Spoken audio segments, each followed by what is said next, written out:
Assalamualaikum warahmatullahi wabarakatuh. Perkenalkan, nama saya Dinda Putri Nurjana dengan NIM 32. Di sini saya akan menjelaskan salah satu mikronutrien, yaitu kalium. Dari pengertiannya sendiri, kalium merupakan unsur kimia yang memiliki simbol K dengan nomor atom 19 di dalam tabel periodik. Kalium merupakan salah satu unsur alkali logam dalam golongan 1. Dalam konteks biologi manusia, kalium merupakan mineral penting yang ditemukan dalam tubuh dan sangat dibutuhkan untuk fungsi tubuh yang normal. Meskipun kalium merupakan unsur kimia yang termasuk dalam golongan logam dalam tabel periodik, bentuk kalium yang penting bagi tubuh manusia merupakan ion kalium atau berupa ion kalium. Nah, dalam tubuh manusia, kalium bukan berbentuk logam padatan seperti yang kita temukan dalam tabel periodik, tetapi dalam bentuk ion yang berperan penting dalam proses biologis. Ion kalium ini merupakan salah satu elektrolit yang berarti dia memiliki muatan positif dan salah satu jenis ion yang ditemukan dalam larutan tubuh.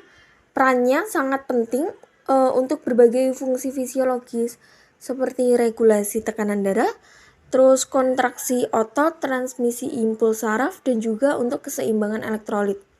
Jadi meskipun kalium merupakan logam dalam bentuk unsur kimia, dalam konteks biologi kita membicarakan ion kalium yang berperan sebagai salah satu komponen utama dalam sistem tubuh dan penting untuk kesehatan tubuh.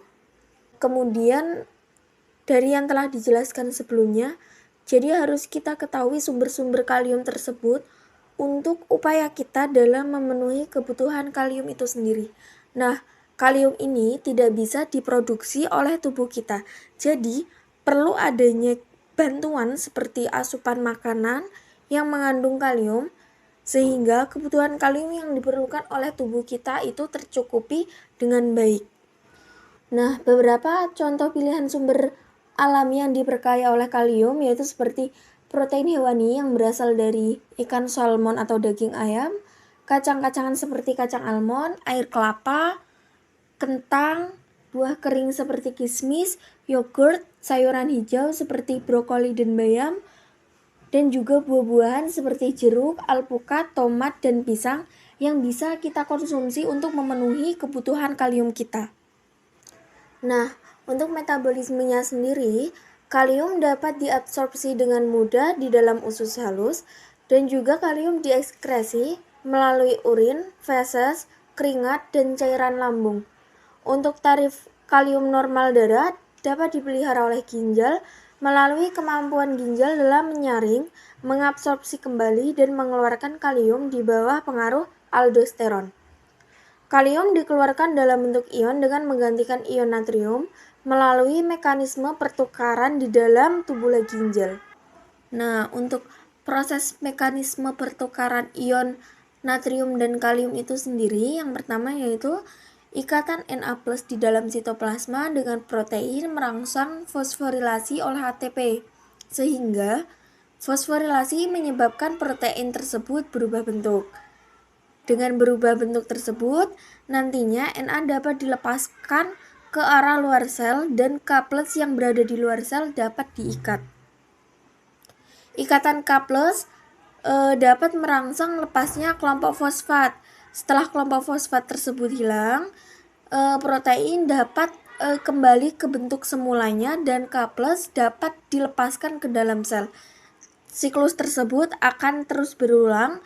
Nah, sehingga pertukaran ion tersebut dapat menyebabkan keseimbangan elektrolit di dalam tubuh kita. Kemudian fungsi kalium. Kalium sendiri berperan dalam pemeliharaan keseimbangan cairan tubuh dan elektrolit serta keseimbangan asam basa bersama dengan natrium.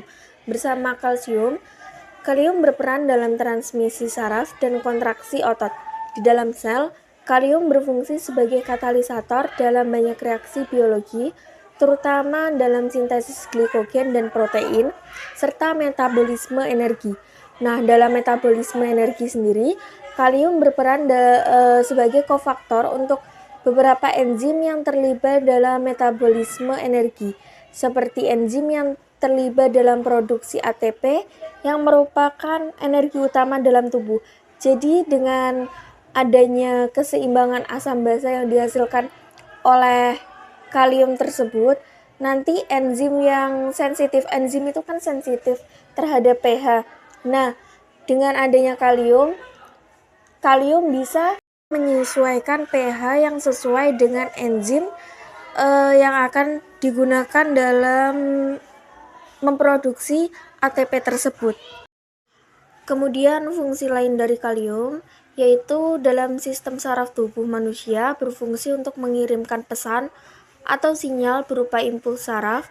Nah, impuls saraf terdiri dari ion natrium yang berpindah ke dalam sel dan ion potasium yang berpindah keluar sel, seperti yang telah dijelaskan pada mekanisme transport ion sebelumnya. Dalam hal ini, manfaat potasium atau kalium adalah memaksimalkan impuls saraf yang dihasilkan oleh sistem saraf pusat sehingga sinyal dari otak bisa tersampaikan dengan baik. Kemudian sifat-sifat kalium. Untuk sifat kimia kalium sebagai mikronutrien bagi tubuh manusia meliputi yang pertama ada elektrolit. Kalium adalah salah satu elektrolit utama dalam tubuh bersama dengan natrium klorida, kalsium, dan magnesium.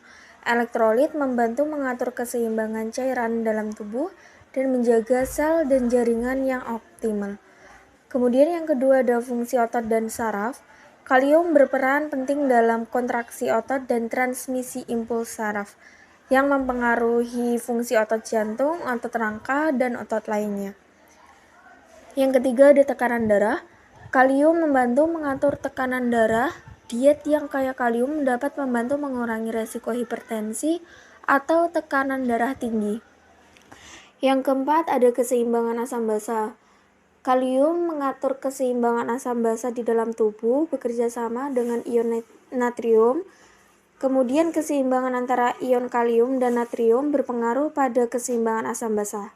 Keseimbangan elektrolit ini berperan dalam mengatur tekanan osmotik dan konduktivitas listrik di dalam sel-sel tubuh. Selain korelasi dengan ion natrium, kalium juga terlibat dalam pertukaran ion hidrogen antara sel-sel dan cairan ekstraseluler. Sel-sel tubuh memiliki sistem pertukaran yang membantu mengatur keseimbangan pH di dalam tubuh.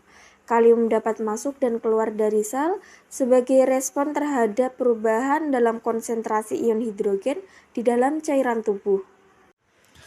Yang kelima, metabolisme karbohidrat. Sebelumnya telah dikatakan kalium berperan penting dalam fungsi otot dan saraf.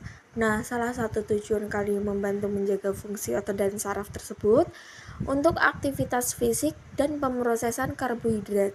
Selain itu, dalam metabolisme karbohidrat, hormon insulin yang diproduksi oleh pankreas berperan penting dalam mengatur kadar gula darah.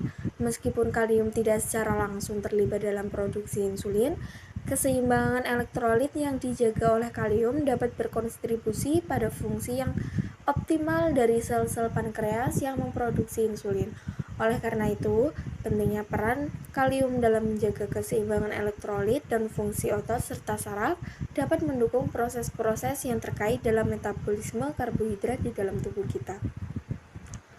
Kemudian, bagaimana jika kita kekurangan dan kelebihan kalium? Nah, di sini ada hiperkalemia.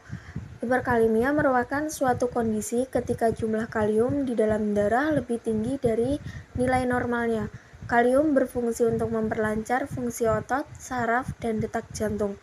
Pada hiperkalemia, aktivitas listrik di dalam jantung akan terganggu yang ditandai dengan melambatnya detak jantung dan dapat berujung pada kematian. Selain hiperkalemia, ada juga hipokalemia. Hipokalemia ini merupakan suatu kondisi ketika tubuh kekurangan zat kalium atau potasium, di mana kalium merupakan zat yang memiliki peranan penting bagi tubuh, yakni sebagai elektrolit yang membantu membawa sinyal listrik ke sel tubuh. Oleh karenanya, penting bagi kita untuk